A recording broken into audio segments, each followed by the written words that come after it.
Chapter 1. Currently. The radio blares as the news announcers report. The search is still ongoing inside the building that toppled months ago. More bodies have been recovered, but today a vault was found with 2 survivors inside. One is the notorious Raven Poe, whom the FBI and other agencies have been searching for. The other is the brother to District Attorney Jerome Silvers, Blake Silvers, the famous magician. Both Poe and Blake Silvers were near death when retrieved. Blake disclosed that his brother was in the building. The search for him continues. However, the main story continues to be, where is the felon known as Ellis Davis? He seems to have disappeared after the attack. It was confirmed that he survived and was seen not long afterward. He is now listed as the FBI's single most wanted man in America, possibly the world. The radio switches off, and Charles Smith turns from his window. George could still be alive. Charles looks at Jennifer as she makes her way to his side. "You should be resting," he says, placing an arm around her waist. "I have rested enough. We need to find Davis." "I know, but I believe the one he works for is even more dangerous." "Working for? I was under the impression he works for no one." "Last week, Andy came by and said they were heading to Chicago. He said they had tracked a paperman there. And by paperman, I mean a bookkeeper for the mystery man that everyone is afraid of. It's possible he was behind Davis during his first murdering spree. Considering the mob wars in Chicago and Detroit, he probably sent Davis here to clean up the town. I haven't heard from Andy yet." Charles pauses. "I have to go back out tonight to try and find Davis." "Charles, he has probably left town by now. Pardon the pun, but the jaguar will only be chasing his tail." He looks at her face, a beautiful look with a gorgeous smile. He still gets butterflies when he looks at her. "How long have you been storing that one up?" He grinned. "You're right, of course, but Davis is unpredictable." He sighed, turned back toward the window and muttered, "At least let me take you to lunch, if nothing more than to get you out of the house for a while." Her grin widened. "Very well, but I choose the place." He grabbed her and hugged her tightly. "Of course." Manfred Van Johnson rolls his cigar between his index and middle finger. He looks at the glowing tip. Then he looks up at the man sitting across from him. "You know, they said you were dead. Whose body parts were they sending me?" Marvin doesn't take his eyes off his former boss. He shows no expression when he says, "I have no idea. Look, I owe you a lot, but, in fact, my friendship with you kept you alive. They said it was because you were becoming too high profile, but it wasn't. It was only an excuse to keep the jugglers at bay. Cushing offered me more money than I could ever hope to spend to join him. Once I'm finished, I'll retire and leave the country. He is also the reason why the feds haven't come after me. He still holds a lot of clout inside the bureau. Mr. Cushing now realizes you're far more valuable alive than dead." Manny, with his shirt sleeves rolled to the elbow, his jacket thrown over the back of a chair, his tie untied and draped around his neck, says, "But he is losing the grasp he once had. That's why he wants to talk with me, isn't it?" Manny faced the door as it opened to his right. "Mr. Van Johnson, welcome to New York. I assume Marvin has filled you in on a few things." Don Marco speaks with a rough, heavy, authoritative Brooklyn accent, and as he approaches Manny, he sticks a hand out. Manny takes it. Marco then moves past Manny, sits opposite him and to the left of Marvin. "Listen, Mr. Cushing has asked me to meet with you here. I guess because you and I have similar backgrounds. I grew up on the streets. I fought my way to the top and survived several attacks on my life. But I am just a businessman. I am not a soldier or fighter, but my goal is to make money, and I do that very well. I pay tribute to Mr. Cushing, and in return, he leaves me alone to run my businesses. I ask him for nothing and give nothing in return, just the tribute. Then why pay him at all? Be your own man. What, like you?" Marco's head turns to the side, then back at Manny as he says, "Because Mr. Van Johnson?" Marco leans forward. "He is global. He owns militaries.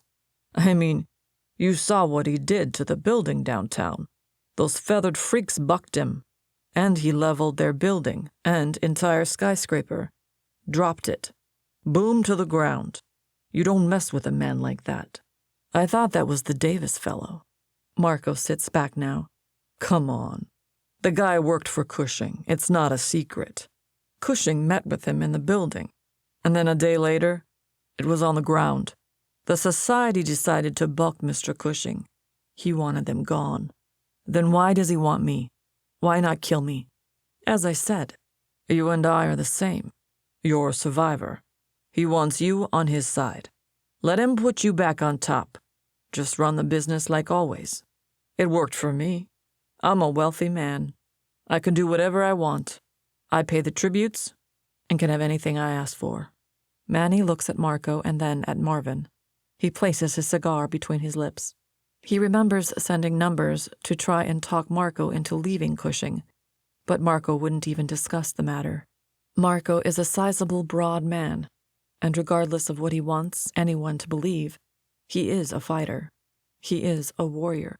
Manny has heard the stories of how Marco fought members of his own family to achieve status he now possesses. Cushing came to Marco early on, but Marco's family was against paying anything to Cushing. So Marco stood up for Cushing. His reward is all that he says. But Manny also remembers the woman that was killed, the flower girl that had captured his heart. The thought enraged him, but he kept it inside. His instinct is to kill Marco, or at the very least make him tell him where Cushing is. But Manny, for all his hot-headed temper, is an intelligent man. He looks at Marco and decides to try a different tactic by saying, "What do I have to do?" Marco grins, not a grin of smug self-satisfaction at convincing Manny to join him, but a sincere one that says, Mr. Cushing would be pleased with his effort. Marco looks to Marvin as if to say, "Finish this." Marco extends his hand again and says, "Marvin will fill you in on the rest. Goodbye, Manny, and good luck." Marco turns and leaves the room, leaving Manny staring at Marvin. Some time ago. Beth L. Hospital in Brooklyn, New York. The nightmares are worse than ever. He sees the face of the man that shot him every time he closes his eyes. The horrible laugh, the dark eyes full of insanity. The fall should have killed him. Still, it didn't. He thought he was free when he rose. He started to run from the building, but he found it difficult to breathe. His ribs hurt. The car he landed on in the lower parking garage must have fractured a rib. Then he saw him stepping from the elevator. What would the chances be for someone to fall in the path of Ellis Davis? If that someone were Carl Colvin, the chances would be pretty darn good. However, at the moment, he doesn't care about how or why. He only cares about getting out of the convertible he is lying in. When the floor gave way, it sent him far below. He hit the rag top, and it gave way also. And most of the debris that followed him managed to miss or bounce to the side, missing him completely. Above, he can make out the beams, wood, and furniture caught by the lower-level construction. He quickly climbs from the vehicle. He can see the other cars that had faced their trials. He climbs over glass, wood, concrete, and metal to find solid footing. Then he hears a noise. He turns quickly, hoping to see a rescue team or, at the very least, men in uniform. And then he freezes as he sees Ellis Davis standing, smiling at him. Before Davis entered the building, he mapped out the entire structure using what little time he spent inside when he was confronted by Cushing. He knew there was a hidden elevator to the parking garage, and when George Kelly came at him, he used the hidden elevator that was behind the wall to secure his escape. Davis found out that there were generators that powered some of the building's electrical systems should a power outage occur, and that particular elevator was powered by the generators. Ellis looked upward at the large hole above him and said, "Wow, you came down the hard way." Then, without warning, Davis lifted his gun and shot Carl in the chest, sending the reporter back against the vehicle. That's when Carl always wakes up. His eyes always opened after hearing the gunshot, and he breathed a sigh of relief. He turned his head to see someone sitting in a chair in front of the window. The figure was silhouetted by the sun. For a minute, a chill runs up his spine. And then she stands. "Carl, you shouldn't have come here." Carl, lifting his head from the pillow, says, "Beth, is that you?" She steps closer to where Carl can see her better. She says, "Yes, Carl, it's me. You should have stayed in Detroit. There is so much happening here, and so much death. I thought you were gone. The bullet missed your heart by inches."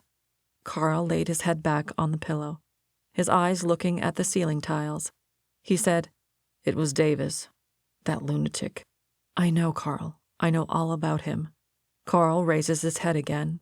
He looks at her and says, "How and where have you been? We were engaged." "Carl, we were never engaged. We went out once or twice." "Well, I considered us engaged." He laid his head back and without looking up asked, "Where have you been?" "I'll tell you, but then I must leave again." "What? Why?" "I am working on something, and I am not the only one involved. A man has much more power than any man has a right to. He controls most of the crime in the larger cities of the U.S. and most of the world. Everything goes through him. When I came here, I suspected one boss was running things. Steve gave me a few names, which led to another few names, and then I found myself talking with a lawyer in Manhattan. He was working on the same case. He suspected one guy was running most of the crime families in New York and abroad, and he and I devised a plan. We would find a way to get me into the organization. The man's name is Cushing, Perh Cushing, and to get to him, I had to go through a series of channels." She paused briefly, looked at Carl coldly, and said, "One was Manfred Van Johnson." She continued, "It was no secret. Van Johnson was beginning to get disgruntled with Cushing, even back then. Andy and Van Johnson had a mutual friend who had left Cushing's employ. He was a governor, I think out in California somewhere. Anyway, the guy set up a meeting with Manny and me, and I explained I was a reporter wanting to break open the Cushing case. Manny liked the idea. The one stipulation was I report nothing about him, good or bad. He wanted his name left out, and he would help me get inside. He introduced me to a man named Lockwood. Lockwood was interested in having a reporter on the payroll, so he kept me working with him for a couple of years to see how loyal I would be. Then, after about 3 years, he introduced me to Cushing. I have been an assistant to Cushing ever since. All the while, I have been feeding information to Andy. Recently, I alerted him of a case that contained files that could help bring down Cushing, files that other groups wanted. Several loyal families suddenly turned on Cushing. He is also losing face with a group of men nicknamed the Jugglers, who are the backbone of Cushing's operation. They are the real power. I believe they are getting ready to overthrow the king and replace him with someone else." Carl stared hard at Beth before saying, "If that's true, then yes, they will kill me as well. That's why I am helping the government more now, taking more risks like coming here." "You have to leave, Beth." "I can't, not yet. Cushing still owns a lot of officials, local and federal. He could easily have me killed. But I need you to get this to Andy Law." She hands him a piece of paper and says, "This is one of Cushing's top financial men. He will no doubt have a briefcase with him. He travels from state to state at the beginning of the year, then travels overseas the rest of the year. He makes payouts, collects money, and pays bills.